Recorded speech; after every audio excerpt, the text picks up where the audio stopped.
It's gonna be fun. I'm so smart. I'm so smart. Hey, remember when Nelson Mandela died in 2013, 23 entire years after he was released from prison? I'm so smart. Or maybe you, like paranormal researcher Fiona Broom, distinctly remember Nelson Mandela dying while still in prison, and maybe instead of simply assuming that you're an idiot who didn't pay attention to extremely important world events that directly impact millions of marginalized people on another continent, instead, you think that this must actually be evidence that you are from an alternate universe where that did happen. And now, for some reason, you have been thrust into this new dimension where everything is pretty much the same except for that one thing.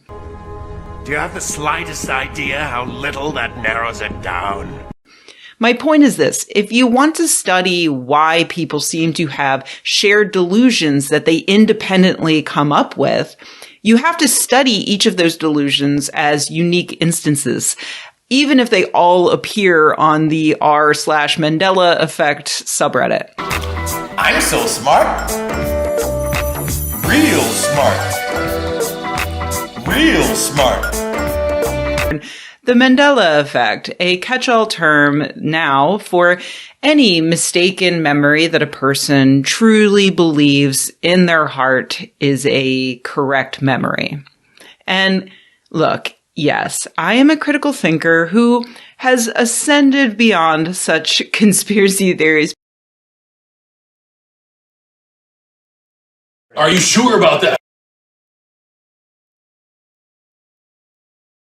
I had tons of those stupid books. I read them all of the time, and I definitely always read them as Berenstain.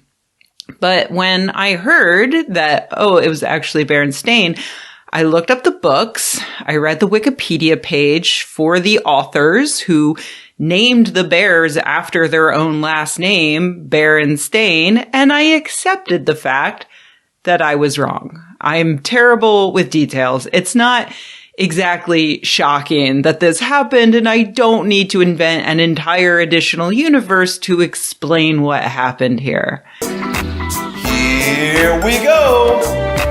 1, 2, 3, 4. Research on the Mandela effect has almost entirely been about the various conspiracy theories surrounding it. You know, why do people want to believe that they come from an alternate dimension, or that a shadowy government is trying to retcon history by covering up the death of a civil rights hero in prison, or things like that. But a recent study, currently in preprint, so not peer-reviewed yet, but due to be published soon in the journal Psychological Science, looks at what might be the actual reason for so many people misremembering certain things in the exact same way. But the author's conclusions that the Mandela effect cannot be universally explained by a single account, and perhaps different images cause the Mandela effect for different reasons. Some related to schemas, some related to visual experience, and some related to something entirely different about the images themselves. Yeah, obviously. Like, I know I say this all the time. It's important to do science even to test things that we think are obvious, but yeah, this seemed really obvious to me. The only thing that ties all of these things together is that each one is considered a false memory, but there are many ways for a person and even a population to get a false memory.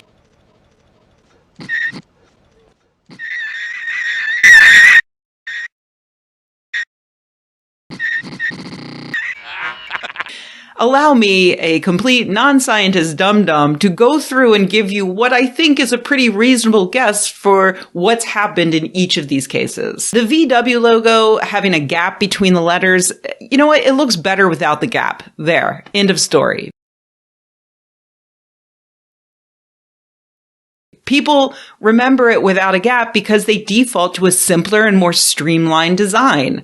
I'm actually impressed that anyone was able to draw that logo from memory and get it right. Like, probably would have said, yeah, sure, I'm familiar with Volkswagen. And then when asked to draw the logo, I probably would not have even come close, because who cares? 4, 4, 3, 2, 1.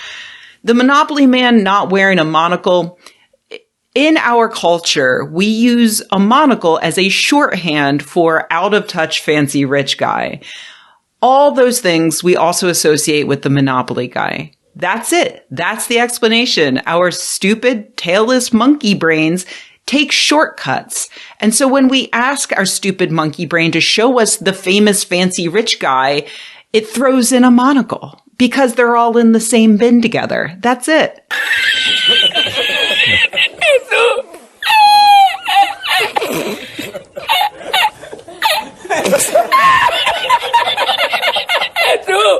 Fruit of the Loom. This is one I find really interesting. A lot of people, myself included, before I learned about all of this, think that the logo used to have a cornucopia behind the fruit. The company insists that this has never been in the logo, and really they have no reason to lie unless the entire company has decided to perpetuate a massive fraud just for the purpose of exploiting this phenomenon that a handful of conspiracy theorists know about.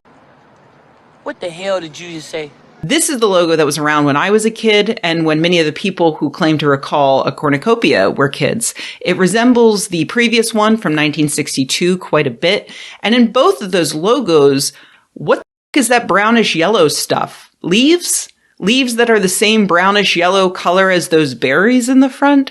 And when you see this image poorly printed using 1960s technology on your stretchy underpants, doesn't that brownish yellow look like it wraps around the fruit? Fruit that is displayed in exactly the way that we always saw cornucopias displayed every fall. And if you just glance at that, it's not too crazy to assume, oh yeah, cornucopia. After all, who spends hours examining the logo on their tidy whities? I'm so smart.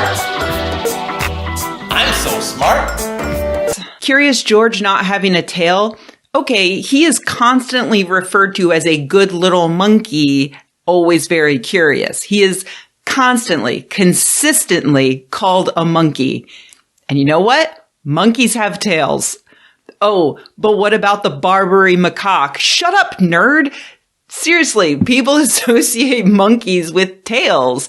And frankly, it's weird that Curious George doesn't have a tail. It's natural for people to just assume that he does have one. It's gonna get harder. Are you ready? C-3PO having one silver leg is something I didn't even notice until I saw a toy that featured it.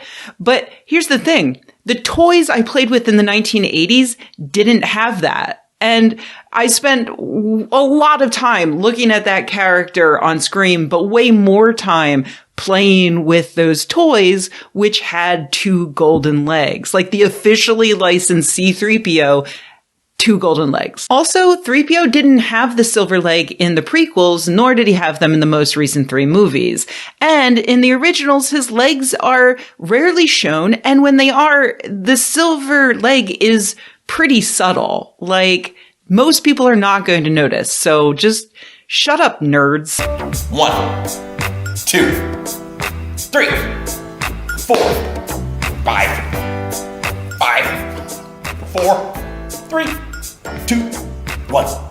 Because the Mandela effect is just a catchy name made up by someone who thinks ghosts are real, but Nelson Mandela's presidency was not.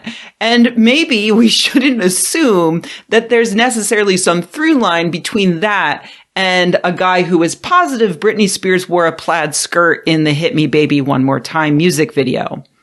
By the way, that one is just because we associate slutty schoolgirls with plaid skirts. There, I solved it. 5. Can we do 2 numbers at the same time? 5 and 6. 5 and 6. 5, 6, 7. 5, 6, 7. 5, 6, 8.